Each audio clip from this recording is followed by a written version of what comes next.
Les presento a Mariano García, doctor en Economía, ex profesor de la Universidad de Extremadura y cofundador de la agencia inmobiliaria García Márquez. Lleva 3 décadas en alta gestión inmobiliaria. Mariano analiza el mercado, anticipa escenarios y convierte la incertidumbre en decisiones claras. Con nuevas reglas en alquiler y un mercado más vigilado, mucha gente quiere invertir para alquilar sin saber dónde se mete. Desde lo técnico, ¿qué ha cambiado de verdad para el inversor? El inversor pues poco a poco se está volviendo más profesional.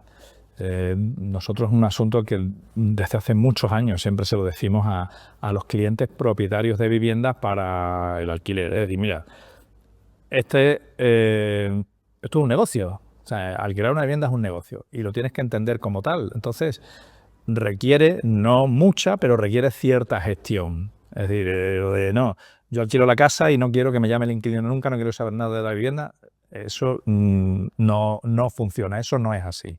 Yo tengo hay que enfocarlo como un negocio. Un negocio relativamente sencillo y que no requiere mucha dedicación, pero sí requiere algo de dedicación y algo de gestión.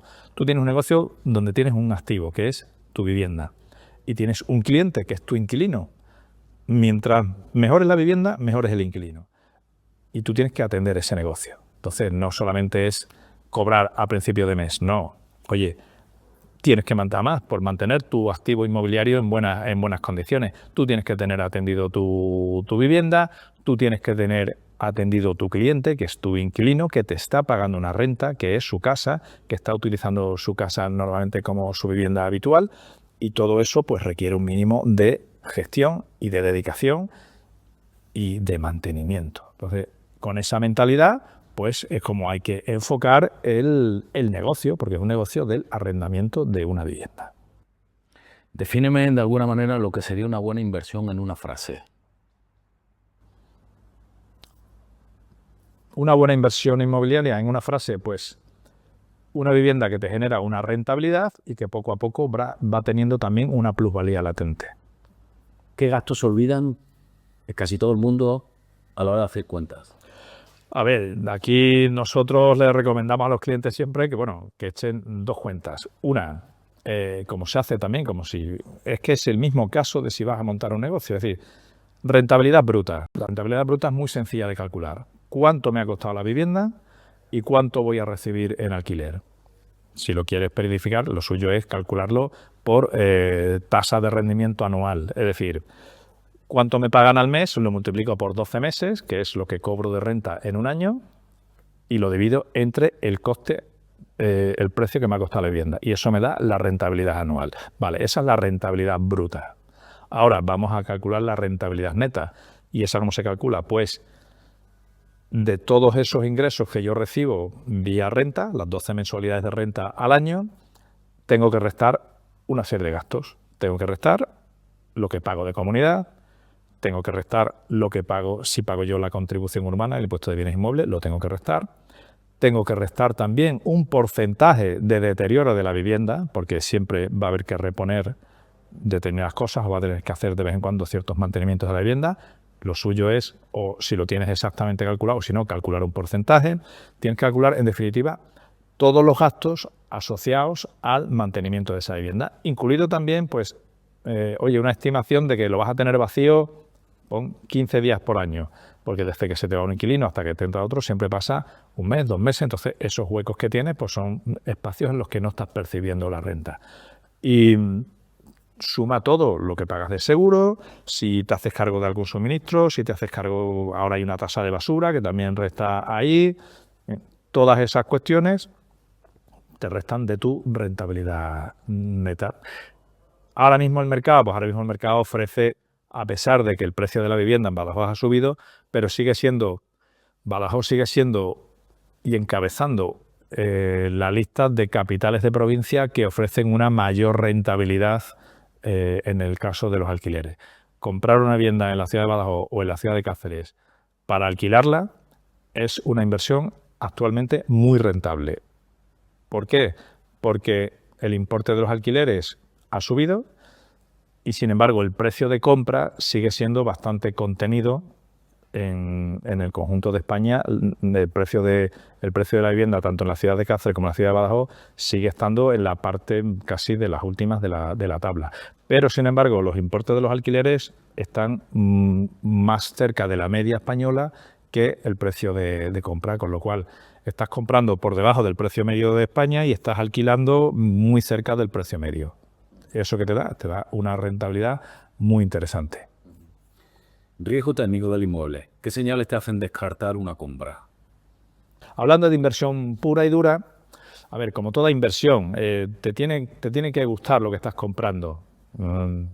Yo también se lo digo, eso lo decimos siempre a los clientes, oye, no compres lo más barato que veas, te tiene que gustar. En una ocasión le alquilamos un local a una persona que iba a poner una galería de arte que se dedicaba a vender cuadros y decía que vendía muchos cuadros para inversores que lo compraban como inversión, pero que al final el inversor de arte, el cuadro le tiene que decir algo, le tiene que gustar. Aparte que sea buena inversión, le tiene que gustar. Pues yo eso también lo traigo aquí a la vivienda. Es decir, aunque sea buena inversión o aunque sea barato, pero te tiene que gustar. No compres una cosa que no te guste, aunque sea muy barata. Y a partir de ahí, pues tú tienes que ver el edificio en el que estás marcado. Es decir, tienes que ver... Una vivienda es una inversión a largo plazo, entonces tienes que ver a largo plazo si vas a tener gastos excepcionales, cómo está ese edificio mantenido por dentro, porque se puede dar la circunstancia de que hoy en día en la compra te estés ahorrando unos miles de euros, pero a medio plazo, vía cuotas extraordinarias de la comunidad y vía gastos extraordinarios de mantenimiento de la vivienda, el ahorro que tuviste al principio va a suponer mucho más gasto a medio plazo, con lo cual estás convirtiendo lo que inicialmente tú pensabas que era una inversión buena en no tan buena. Esas cosas hay que mirarlas. Luego el entorno. Cuando compras una vivienda para alquilarla, te tienes que ver viviendo en ella, porque el que te la va a alquilar va a vivir en ella. Te tienes que ver viviendo en ella, en la zona, tanto externamente como internamente.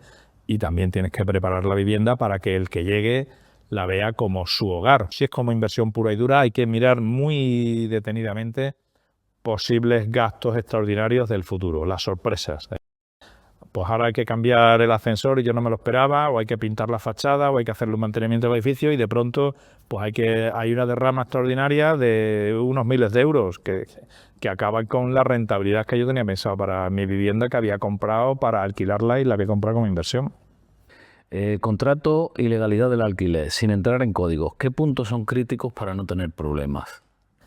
A ver, ahora con las modificaciones legislativas que ha habido, hay alguna tendencia en algunas partes del sector de la intermediación inmobiliaria de intentar disimular bajo lo que es un contrato de arrendamiento puro y duro de larga duración, intentar darle la forma de contrato temporal, porque si le das la forma de contrato temporal, lo dejas fuera de la aplicación de una serie de normativas que perjudican más al propietario, para que nos entendamos. Pero al final los arrendamientos son lo que son, es decir, aunque lo vistamos de lo que le queramos dar forma de contrato temporal, si no lo es y mañana hay un problema, va a quedar claro que no era un contrato temporal. Entonces eso está ocurriendo en muchos sitios de España, no tanto aquí en Badajoz y en Cáceres, pero sí está ocurriendo en muchos sitios de España y es una mala práctica. Es una mala práctica además que lo que va a generar, y ya lo está generando, es pues conflictividad, demandas judiciales y los jueces ahí están siendo, pues claro, muy, muy francos y claro, oye, si esto me da igual qué forma le hayáis dado al contrato. Si es su vivienda habitual y está viviendo, me da igual que el título del contrato sea contrato temporal, porque no lo es. Realmente la naturaleza jurídica del contrato es un contrato de larga duración, con lo cual hay que aplicarle toda la legislación y toda la normativa que le resulta de aplicación a un contrato de larga duración, que actualmente sí es cierto que está más protegido el inquilino que el propietario. Pues hasta aquí hemos llegado, Mariano. Muchas gracias nuevamente por compartir tus conocimientos profesionales. Muchas gracias y hacer que esto sea fácil. Claro. Muchas gracias y encantado. Sí, al final consiste un poco en eso, en hacerlo fácil, en que parezca fácil,